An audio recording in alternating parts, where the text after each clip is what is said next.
All right, well, thanks for joining. Again, the time change isn't usual, but appreciate your flexibility on that. At least wanted to still hop on and be available. If you don't mind, I wanted to share a quick thought, and it's actually from Elder Bednar. I know we talked about Elder Bednar last week and talked about agency quite a bit, and then I've been reading one of his books and then came across this quote online. So it's Elder Bednar all week. So, but this is in the most recent Ensign. There's an article in there about. It's titled "Why It Will All Work Out," and there's a couple statements in here. So it starts with the article author. It says, "We can't see the future. That's what makes the unknown so scary. Sometimes sticking with what we know, what we're comfortable with, what we can see, feels like the safest bet in life. But that's not how God intends for us to grow. Sometimes life requires us to take a leap of faith, especially when it comes to overcoming our fears." And then Elder Bednar says, "The natural man and the natural woman says, there is no way I'm taking this step. There is no way I'm moving into the darkness until the light moves and I can see where I'm going. But the requirement for faith is that we act first. Most of the time we think, well, give me the power and then I'll act. But the Savior's gospel teaches that first we act and then the power comes. We don't know where to go. We don't know what to do, but my trust in Him enables me to act." End of quote. As we act, Jesus Christ blesses us with His power. Our faith in Him grows, our confidence increases, and we can then navigate the most difficult circumstances in life, knowing that we will never be alone and we will always have His help. Overcoming fear requires a divine power, and we gain that power as we choose to act first in faith. So I thought that was a good thought and a reminder to sometimes the power to act comes from our confidence in Jesus Christ, but sometimes the power comes after we act. So if we're facing anything like that, the invitation is to act in faith. So just thought I'd share that with you. All right, so we've got Norman, Jody, and Adam. Everybody doing okay? So far, so good. Okay. Going well over here. Good. It's been a good week so far. Glad to hear it. Well, everything going with your groups? Looks like you've been able to meet most of you anyways. Good. Well, as usual, does anybody have any questions? Anything you're wondering about? A couple of questions about the Doohickey project. Okay. First of all, I wanted to know when it is really due. The schedule says that it's due in lesson 5, but all the instructions say lesson 5. But if you go to the schedule, it shows that it actually doesn't get turned until lesson 6. And so I just wanted to confirm the actual due. Yep, let me pull that up as we speak here. Sometimes the due dates can do funny things, but yeah, it will be due on the Monday after week 5. So let me pull that up here.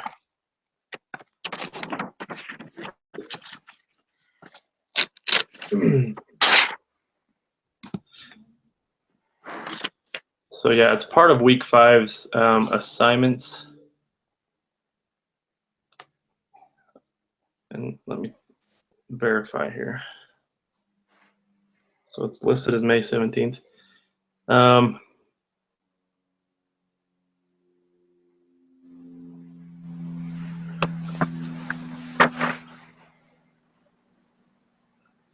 So it should be, I'll verify this, it should be the May 22nd at 8 a.m. because that'll be a Monday.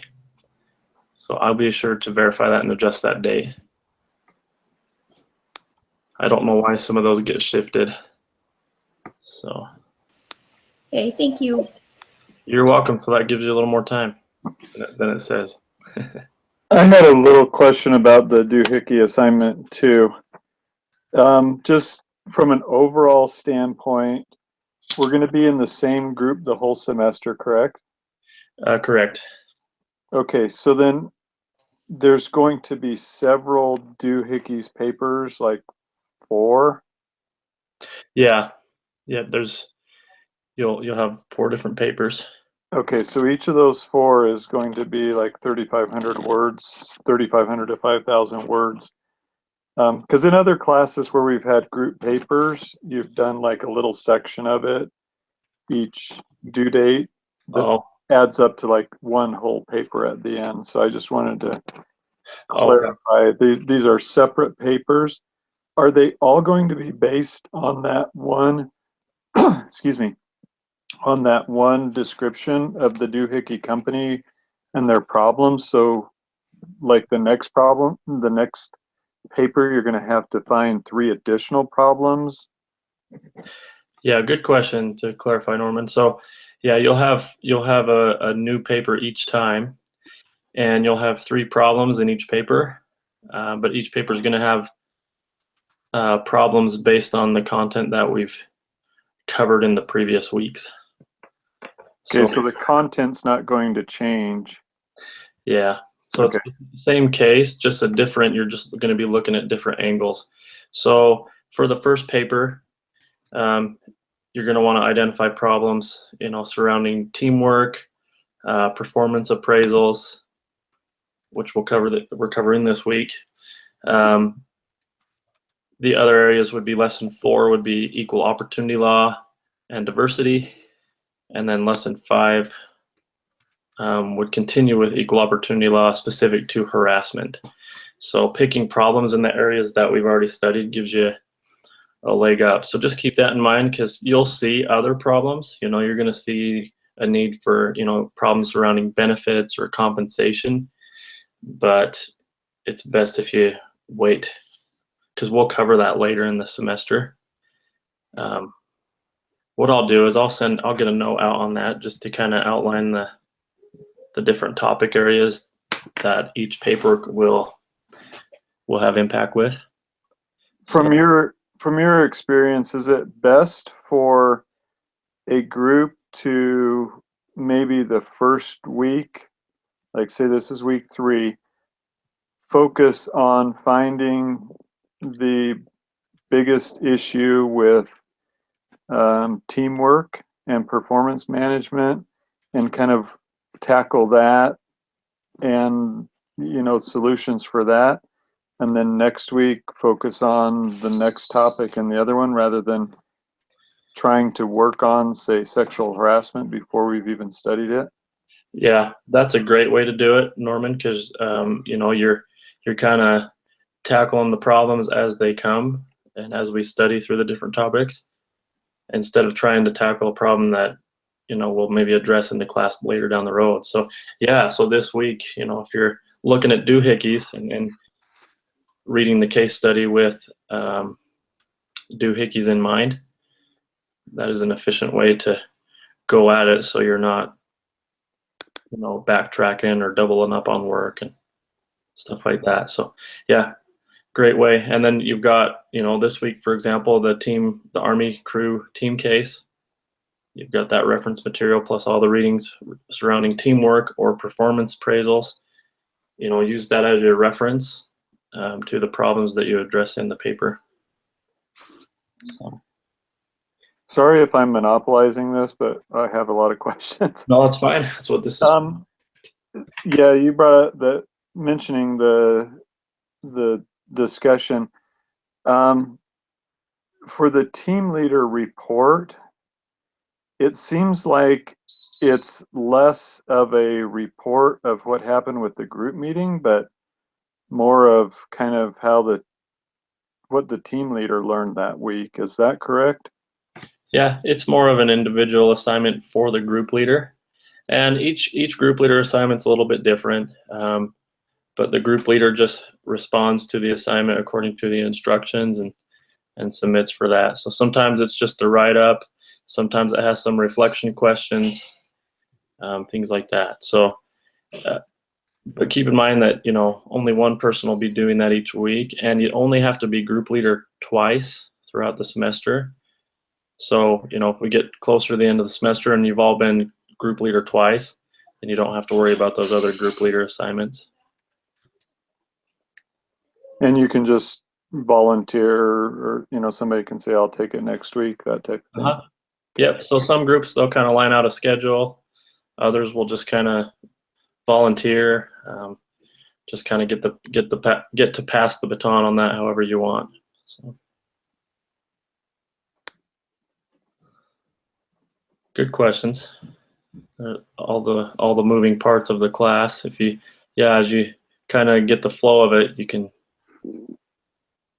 kill more birds than with one stone, kind of thing. So.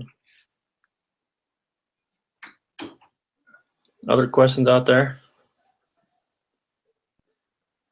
I know certain groups have gone about doing the paper in different ways. As far as format goes, did you guys receive the sample paper? Yes. Okay. So that's something that you can reference as far as maybe how to format it. You can format it however you want, but the headings and the things, bullet points can make organizing the paper easy. It is kind of business writing format. So really what I look for is, you've got a clear problem that you've identified. You've got clear solutions or recommendations to solve that problem, but you've also got information on implementing your recommendations. What's going to be the cost of this investment? What's going to be the return on it, the benefit of it, that kind of stuff. So really, if you're doing that format, you can easily let that writing work for you. And what I was getting at is, I've had some groups where one person will be the main writer or kind of trade off that responsibility. That works, or you can do it as a group, have sections assigned. We've got Google Docs, you can have a shared document going where you're collaborating on the paper as you go, and then have somebody kind of edit through it at the end, whatever works for your group. So the pitfall of having one person do it is sometimes people get comfortable in their roles and it ends up being one or two people doing all the papers the whole time. So you want to make sure and get it distributed so that everybody's contributing and doing that. So taking part in it.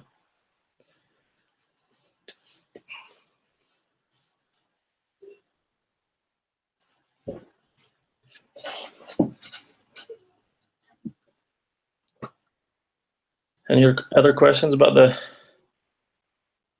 assignments, the course, anything like that? Thanks for bringing up that due date. I'll get that squared away. Will we have another interview for an HR professional, or is that the only one? Just the one. Yep, just the one. You can certainly do more if you have interest in HR and want to get perspective on things, but just one for the assignment.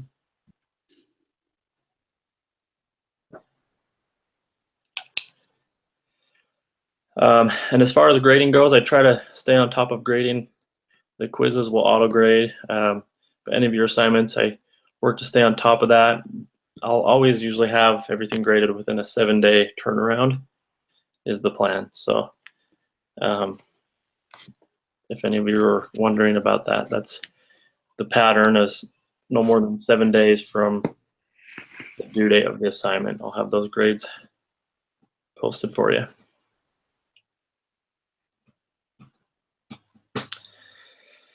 Well, any thoughts as far as what you've read this week? So we've read about teamwork and we've read about performance management or performance evaluation.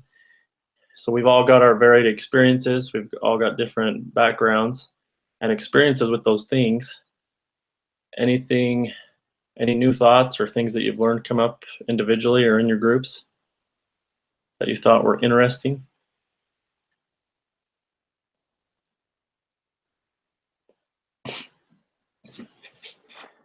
One of the things that kind of came up as I was writing the team leader assignment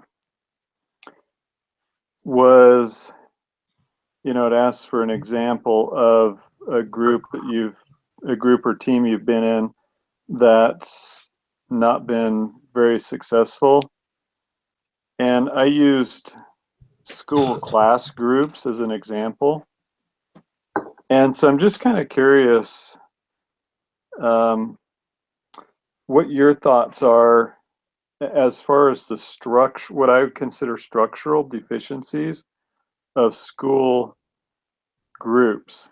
One being that there's no hierarchical leader. There's sometimes not really any leader at all. There's varied levels of commitment. We don't have the advantage that the Army crew varsity team had in that those were all tested people that were the strongest of everybody that tried out and everybody that made the team. My analogy would be, why don't they do school groups and put everybody with similar GPAs together? Ah, interesting.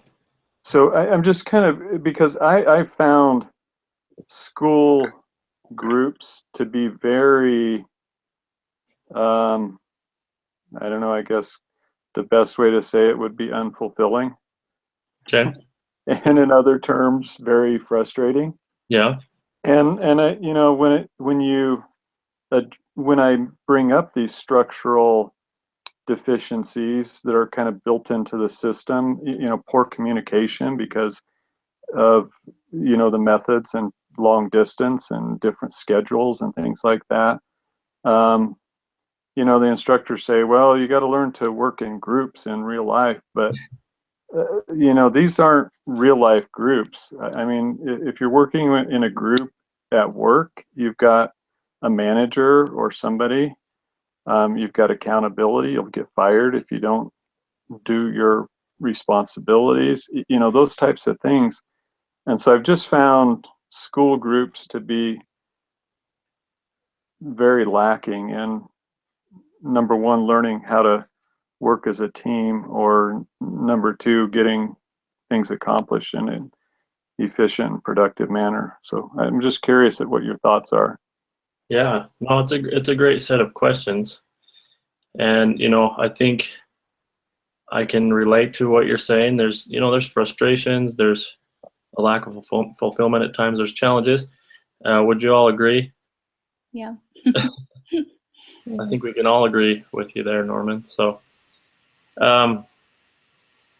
yeah, so I actually am often thinking about how to help groups, especially in the setting that we're in, you know, getting the best out of a group. I feel like in groups, I mean, I get frustrated too with groups, but if you try to look at it like you're helping the people who are struggling, then I don't know, that's kind of how I try to look at it. You can also have a positive influence on the people that are in your groups. Definitely. I like that. Other thoughts on some of Norman's concerns that we've all had?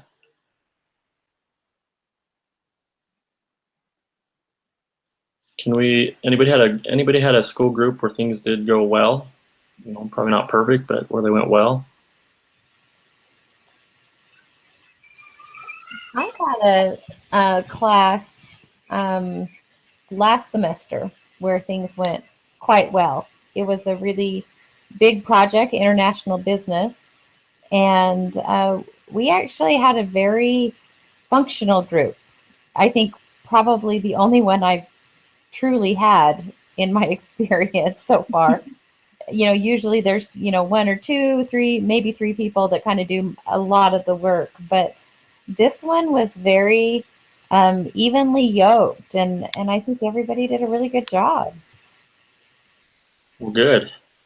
Do you see anything, kind of diving into that, do you see any factors that contribute to that? Well, I think, there's a few things that I noticed that were different about it. First of all, we all seemed to get along. You know, we would joke about it, and we kind of knew. I mean, we were strangers at the beginning, but I think we were social. And so we would take a few minutes to, kind of check up on everybody. Somebody had his wife had a baby during the session, and we all kind of were involved in that, sent well wishes and cards and stuff. And it was just more social. I think that helped. Second of all, initially the first week or two, we had to have somebody that kind of took the reins, set out the schedule, divided, but we had everything documented so well. I think that was another thing. We had strict deadlines, but even when I've had deadlines before, that doesn't necessarily mean everybody contributes or, meets them. But for some reason, everybody actually did. We had 1 week, well, like that guy that had his wife had a baby. She went into labor. He was the editor that week, and it was due on Saturday night, and we didn't get the stuff to him until Saturday morning. Well, her water broke on Saturday morning. So, we just said, you know what? No, you go to the hospital, and we all just kind of picked up pieces and we made it fly. But I don't know. Everybody just seemed to follow the deadlines. There were a couple of times where we would butt heads about which direction we wanted to go. And I think this was more for me. I had to learn, just, okay, whatever the consensus is. And I felt that we did go the wrong direction, but, oh, well, it wasn't worth contention. And so learning to give a little was important. Okay. Well, thanks, Jody. Hey, Jody, that class had a pretty rigorous peer evaluation. Do you think that contributed to higher accountability and maybe better participation with your group versus maybe other groups you've been in?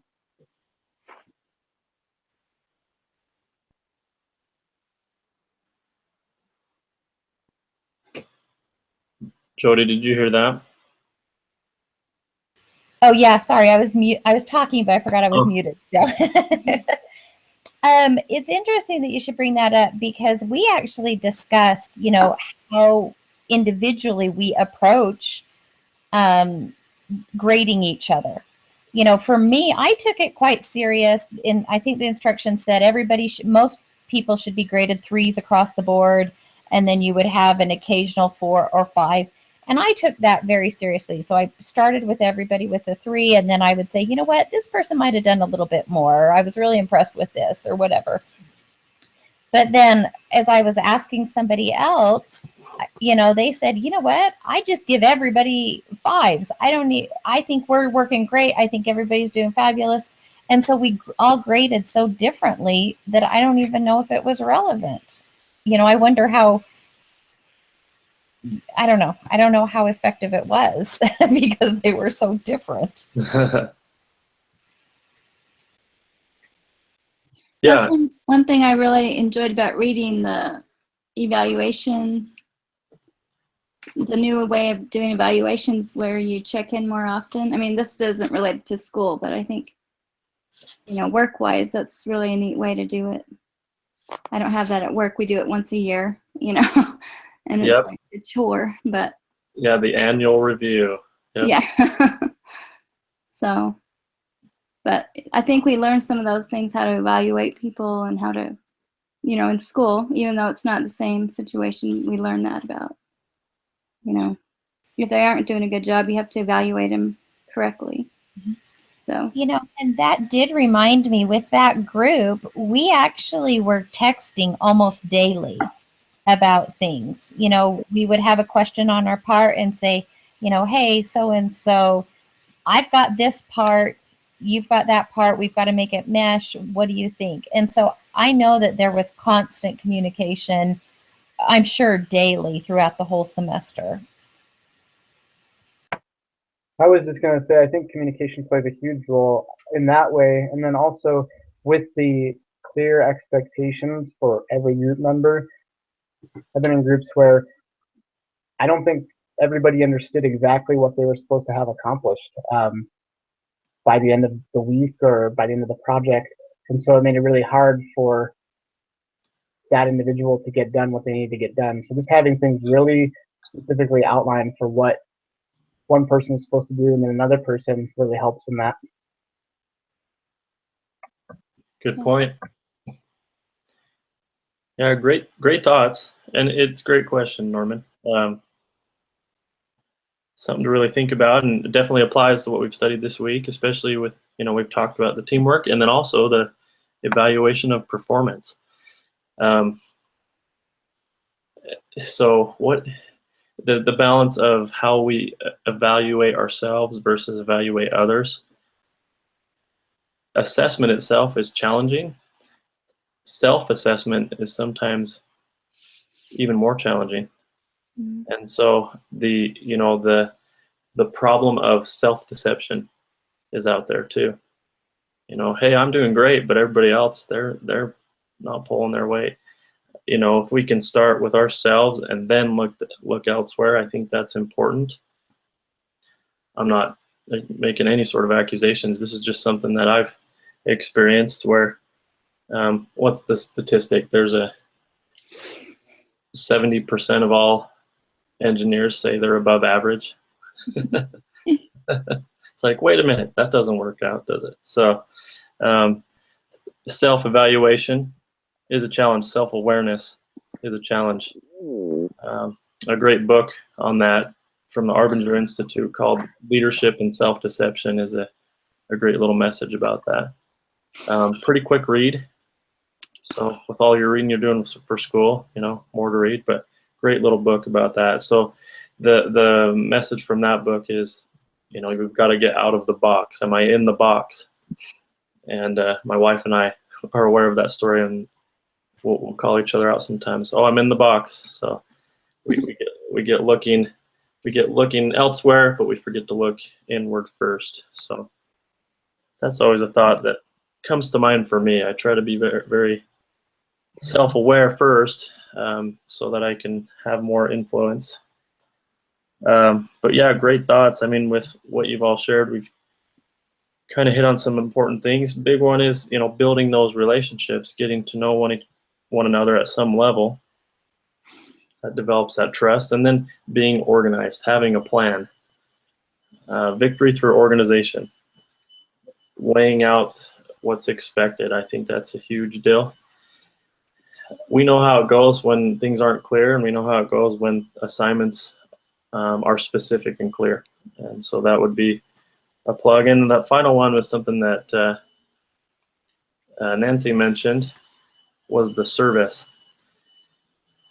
I had a student actually just last semester that was struggling with, these feelings, these frustrations from group work. He's like, oh, it's all busy work, it's pointless. Well, I just invited him to read through President Gilbert's, one of his last devotionals. He talked a lot about service, quoted President Eyring speaking about service, make some powerful statements in there about, hey, we do group work at BYU Idaho. We don't do group work for ourselves. We're putting these groups to find out how we can serve. Is it how the world does it? No. But again, we're talking about BYU Idaho. So there's an opportunity to find ways to serve one another in these groups. And amidst all the frustrations, if we can find ways to serve and make each other better by the end of the semester, then we've been successful. So that's kind of the catch-all for me is, am I finding ways to serve those around me?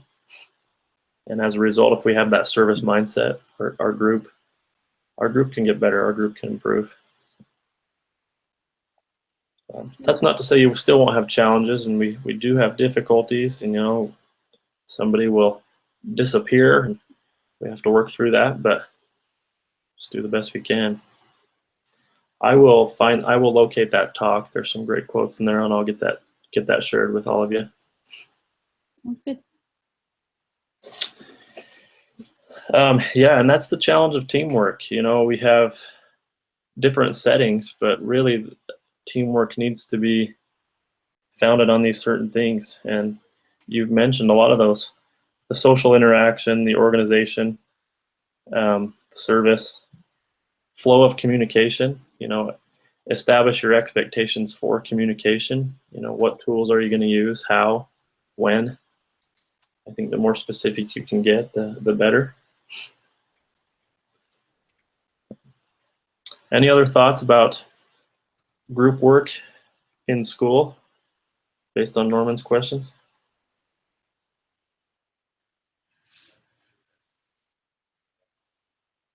I don't have the silver bullet answer for you though, Norman, sorry. If you find it, let me know.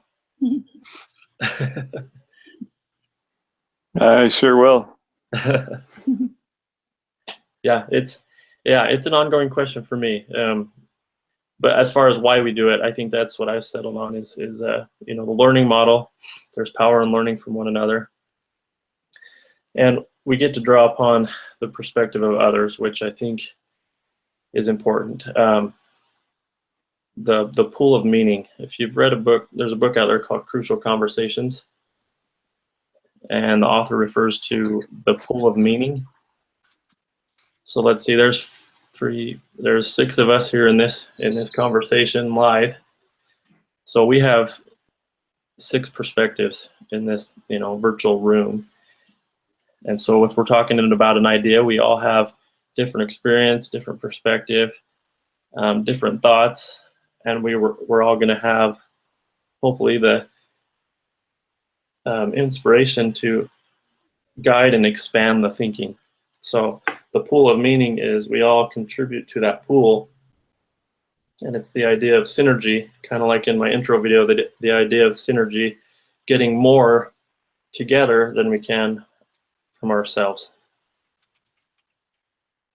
And that probably drives me more than anything as a learner, is saying, hey, I'm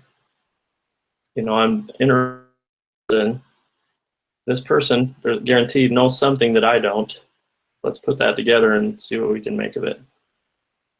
And I try to take that mindset, and it keeps learning fun. So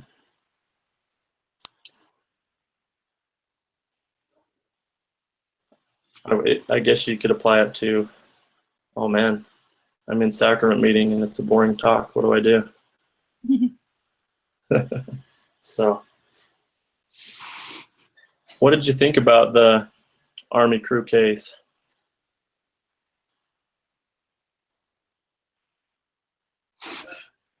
So, have you all read that? Do we all know the results, or are some of you still working through that? I've read it. I'm still working through it, but I've read it before. Sorry. You read it before? Okay. Cool. Sometimes we wish we could wrestle it all out like Yep, exactly. Just wrestle it out, fight it out, figure it out.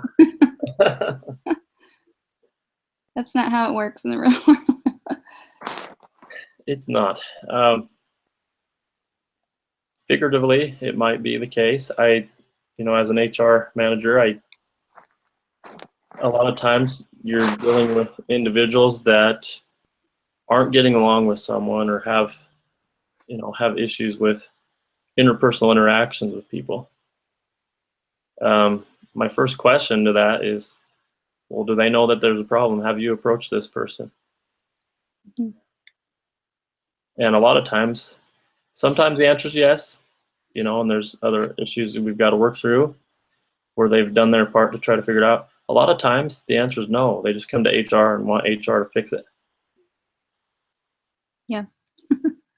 And we can work to solve problems ourselves the best we can to avoid that. So yeah, that was one of the big points with the person I met with, is the HR professional. They said, we just wish people wouldn't think of HR as the company police. Oh yeah, amen to that. I thought that was pretty interesting, kind of matched up with what you just said. Yeah, and it's true. You want to be helpful, but my goal in those situations is to help kind of help people help themselves.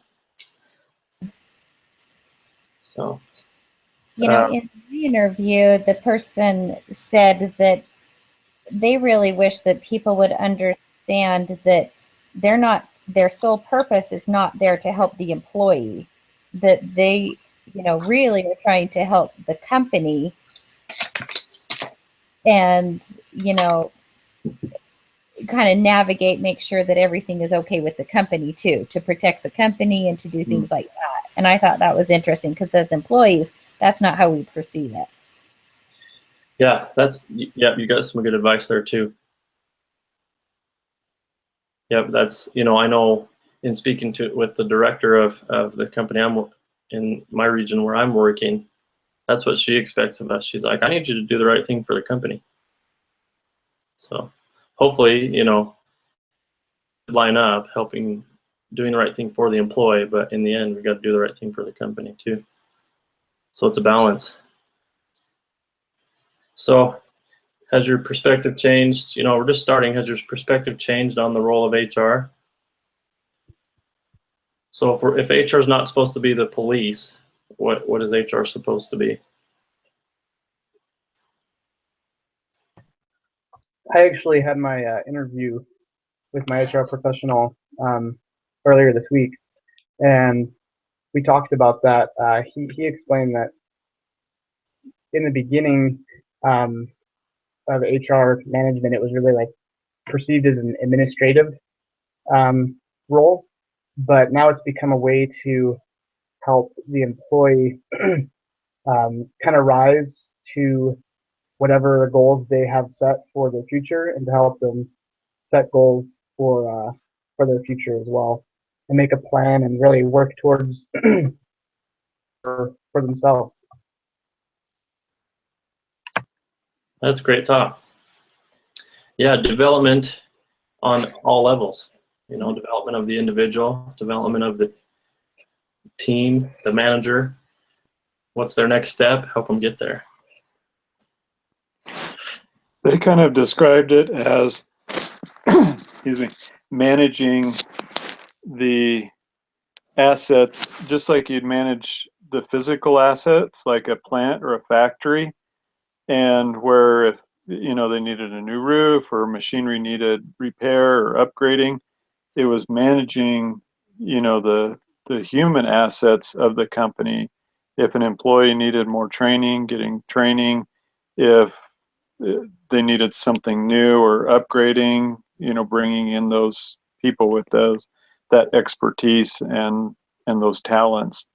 So they said it's really a management function, that you're managing that company asset, the human part of the company, versus physical or inventory or efficiency and production, that type of thing.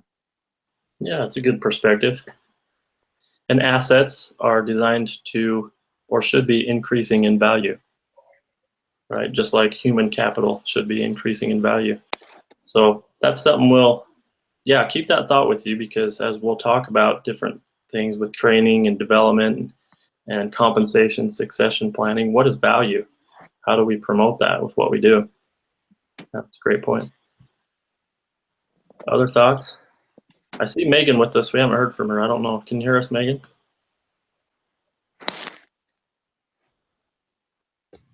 Yeah, I can hear you guys. Sorry. Oh, you're fine. I just want to make sure you're able to hear us. So, well, great. Yeah, it's great we do that interview so you can kind of get that perspective. And I actually enjoy reading about your interviews because you know, you hear different perspectives from different industries, all surrounding HR. I have a thought, you know, on this that actually came from, I was in a stake priesthood meeting a couple years ago, and the stake president stood up and he was speaking of church welfare. But if you think about what we're discussing welfare principles of helping people increase, helping people add value to their lives. And there's 4 questions, you know, in a welfare setting that a priesthood leader might ask. But I've used this mindset as an HR manager. And so if you're speaking with someone, this can happen. This can apply to our relationships. This can apply to whatever setting we're in. The first question is, what do you want? The second question is, what is the obstacle in your way of you getting what you want? The third question, what is your plan to overcome that obstacle? And number 4, how may we assist you in your plan?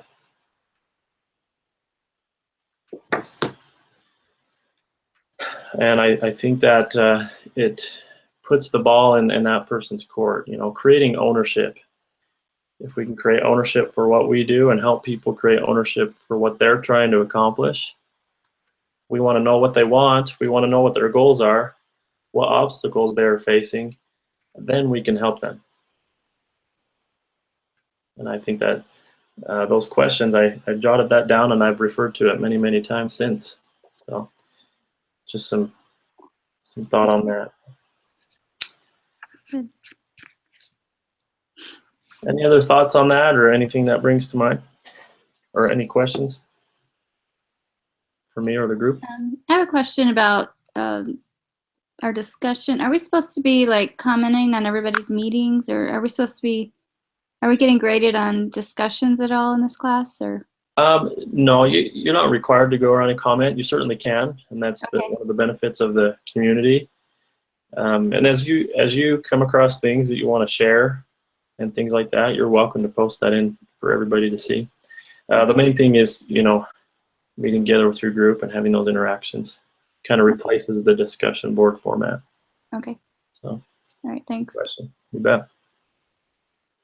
Well, great discussion. Yeah, teamwork and building team, building culture. It's an important effort. And what did the management think, or what did, can't remember his name. He said, culture eats strategy for breakfast every time. So, you know, we'll have our strategy, we'll have our plans, but you've got to build culture into that, where there's an environment where people can contribute, where people can grow and develop, and where they can get better. So, great thoughts. And as far as, you know, a gospel connection, you think about our Heavenly Father, you think about his development plan, how he manages performance. I think that the scriptures can help us see that. But one that comes to mind is the one we all know in Moses chapter 1. For behold, this is my work and my glory, to bring to pass the immortality and eternal life of man. He has a plan for us, and he knows how to help us get there. But it's a two-way street. There's some things that we've got to do as well. So I know the gospel plan is true. And we're here developing and growing and learning how to serve each other as we go. So just leave that with you. I know that that's true. And as we apply that to our lives at work or at home or in the church, we can also see people for what they can become and learn how to support them in their challenges and support them in their goals and their plans to overcome their challenges. So just leave that with you. Leave that with you in the name of Jesus Christ. Amen. Anything I can do? Any other questions?